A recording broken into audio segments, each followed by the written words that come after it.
Ngayon ngang araw mga ka-Gen-Z Moms ay kaarawan ng mga nanay. So, Happy Mother's Day mga ka-Gen-Z Momshies! If maaalala nyo mga ka-Gen-Z Momshi, meron akong ginawang video for DIY sinampay. Sa unang video ng DIY sinampay ay makikita nyo dalawang materyales lang ang kinailangan ko. But today ay nagdagdag ako ng mga materyales dahil mas maraming hook na sumusuporta sa DIY sinampay ay mas organize ang mga sampayin dito sa loob.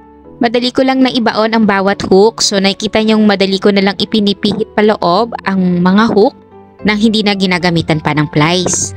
At pinalitan ko na rin yung aming kurtina na mahirap pang tanggalin dahil nga alambre pa rin ang ginagamit namin. Mga ka-Gen-Z Momshi, habang pinapanood nyo na nga ito ay late ko na nga po itong na-upload dahil naging busy nga na naman ang inyong ka-Gen-Z Moms. May ulang 40 days, char ang feeling, kala mo naman talaga social. Ito nga po, nagluto ako ng nilagang okra at talbos ng kamote with maraming sili na may kaunting bagoong isda and more kamatis na may kaunting salted egg. But anyway mga ka-Gen-Z Moms, kapag mga ganitong simpleng ulam ang nakamulatan nyo ay talagang mas masarap pa siya kesa sa karne. Tama ba? Sino nakaka-relate sa akin dyan? Kinagabihan ay di ko inaasahang may magdadala sa akin ng cake, mocha cake flavor, which is I love coffee flavor.